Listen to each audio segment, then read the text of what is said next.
Imaginez la scène, en plein Atlantique Nord, dans des eaux glaciales. Une course-poursuite qui dure des semaines. D'un côté, un pétrolier russe. De l'autre, l'armée américaine. Le tout se termine par une opération militaire assez spectaculaire. C'est un véritable thriller géopolitique qui s'est joué il y a peu. Et aujourd'hui, on va décrypter ensemble cet incident. Parce qu'il nous en dit long sur la nouvelle guerre de l'énergie qui est en train de se dérouler sous nos yeux. Et pour comprendre ce qui se passe, il faut écouter ce que dit Washington. Juste après la saisie, un haut responsable américain a été très clair. Il a dit, en substance, le blocus du pétrole vénézuélien reste pleinement en vigueur. Voilà. Le mot est lâché, blocus. On est donc en plein dans une histoire de sanctions économiques. C'est vraiment la clé pour comprendre tout ce qui va suivre. Bon, alors, comment ça s'est passé concrètement? On va revenir sur les faits, sur le déroulement de cette opération militaire assez incroyable en pleine mer. Ok, donc la date clé, c'est le 7 janvier. Ce jour-là, le commandement américain en Europe, qu'on appelle l'UCOM, fait une annonce officielle. Ils disent « On a pris le contrôle du pétrolier Marinera ». La raison, elle est simple et directe, violation des sanctions américaines. En fait, le soupçon, c'était que ce bateau se dirigeait vers le Venezuela pour y charger du pétrole, ce qui est interdit par l'embargo américain. Et attention, ce n'était pas juste une petite interception de routine. Pas du tout. Les Américains ont sorti les grands moyens. On parle d'un navire des gardes-côtes, des avions de reconnaissance P-8 et même, chose importante, un soutien des Britanniques avec la Royal Air Force. D'ailleurs, Londres a confirmé qu'il s'agissait d'un soutien opérationnel planifié. Ça veut bien dire ce que ça veut dire, c'était une grosse opération bien coordonnée entre alliés. En fait, cette opération, c'est la fin d'une très longue traque. Un vrai jeu du chat et de la souris. Ça a commencé en décembre, dans les Caraïbes. Les gardes-côtes américains repèrent le navire, ils essayent de monter à bord, mais le capitaine refuse. Et là, il met les gaz et s'enfuit. C'est le début d'une course-poursuite qui va durer des semaines à travers tout l'Atlantique pour finalement se terminer tout au nord, près de l'Islande. C'est assez fou quand on y pense. Alors forcément, après une telle démonstration de force américaine, la grande question c'est « et les Russes, qu'est-ce qu'ils en disent ?» Forcément, ils n'allaient pas rester les bras croisés après la saisie d'un de leurs navires. C'est là que le match diplomatique commence. Et on entre maintenant dans le deuxième acte de cette histoire, la confrontation diplomatique. Parce qu'après l'action, vient la réaction. Et on va voir qu'on a deux versions de l'histoire qui sont diamétralement opposées. La réponse de Moscou ne s'est pas fait attendre et elle est, disons-le, très ferme.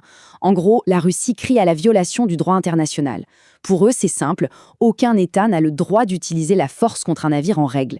Ils affirment que le Marinera était un navire tout à fait légal sous pavillon russe et que cette saisie est tout simplement inacceptable.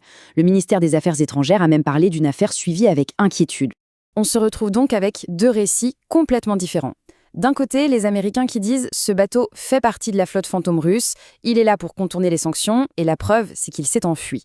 De l'autre côté, les Russes qui répondent « pas du tout, c'est un navire commercial tout à fait normal, si on a perdu le contact, c'est à cause d'un problème technique, ce n'était pas une fuite ».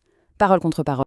Alors, ce terme de flotte fantôme, il est super important pour comprendre l'accusation américaine. Qu'est-ce que c'est au juste?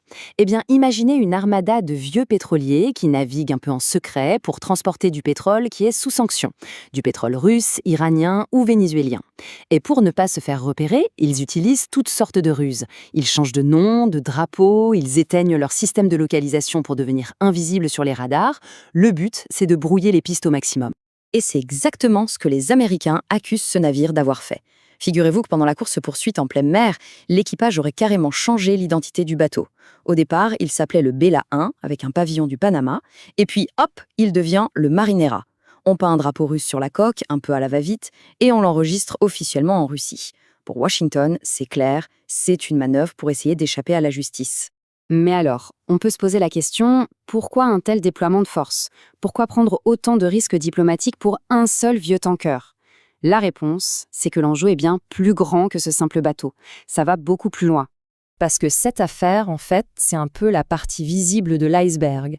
Elle nous plonge au cœur de la grande guerre de l'énergie, la guerre géopolitique qui se joue actuellement autour du pétrole. Pour les États-Unis, cette saisie est un coup à plusieurs bandes. D'abord, bien sûr, il s'agit de faire respecter leurs sanctions contre le Venezuela et la Russie. Ensuite, c'est un message très clair envoyé à Moscou. On voit ce que vous faites avec votre flotte fantôme et on ne laissera pas passer.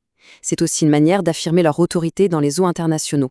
Mais évidemment, ce genre d'action n'est pas sans risque et ça peut créer de très fortes tensions. Et la preuve que ce n'est pas un incident isolé, c'est que ça s'est reproduit. Très peu de temps après l'affaire du Marinera, Un autre pétrolier, le MT Sophia, a été intercepté, cette fois dans les Caraïbes. On voit bien qu'il y a un schéma qui se dessine. C'est une vraie stratégie américaine qui est à l'œuvre pour démanteler ces filières clandestines. Alors, quels sont les risques concrets? Eh bien, les tensions diplomatiques, c'est évident, elles sont au maximum. L'impact sur le marché du pétrole, pour l'instant, reste limité.